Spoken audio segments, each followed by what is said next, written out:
আমি এখানে আসছি বগুড়া এগ্রোয়ানের ট্রেডিং সেন্টারে। আমি এগ্রোয়ানের ট্রেডিং করতে আসছি।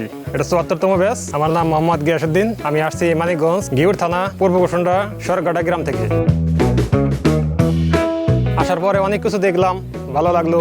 আপনার বেড সম্বন্ধে এবং কি মালচিং সম্বন্ধে এবং কি চারা গ্রোথ কিভাবে বুনতে হবে, কতটুকু কি সার ম্যানেজমেন্ট সবকিছু সম্বন্ধে জানলাম এবং কি বিষ এবং ছত্রাকনাশক কি ভাবে দিতে হবে, কোন কোন গাছে কোন কোন পর্যায়ে স্টেজে দিতে হবে সব সম্বন্ধে জানলাম এবং কি চারার বয়স কতটুকু হলে লাগাতে হবে তাও জানলাম এবং কি আপনার আমরা যে মাঠ পর্যায়ে যে চারাগুলো করি তার চেয়ে কোকোপিটের চারাগুলো ভালো সে সম্বন্ধে একটু জানলাম। আমি কৃষি নিয়ে অনেক দিন ধরে কাজ করি, প্রায় ৫-৭ বছর হবে, কিন্তু আমি এগ্রোয়ানের সাথে ৫ বছর ধরে। আধুনিক কৃষিতে সুবিধা বেশি এবং কি খরচ কম। কিছু বলি, যেমন মালচিং যদি করি, আমি মালচিং এ দেখা যাচ্ছে আপনার যে সার কোয়ালিটি, সার যে ম্যানেজমেন্ট, এটা দিলে যে আমার যে সার যে অতিরিক্ত খরচ হয় তা হয় না এবং কি গাছটা দীর্ঘদিন টিকে থাকে। যেমন যে গাছটা লাস্টিং করার একটা আনুমানিক ৩ মাস যাবে, যখন মাল চিন্তা করতেছে ওটা 5 মাস 6 মাস ফলন দিতেছে। এক সময় তো ভুল ধারণা নিয়ে আমরা কৃষি কাজ করতাম, বুঝতাম না এবং কি ওষুধ সম্বন্ধে বা কোনো সম্বন্ধে ধারণা ছিল না, খালি করতামই। কিন্তু এখন একটা আইডিয়া আছে।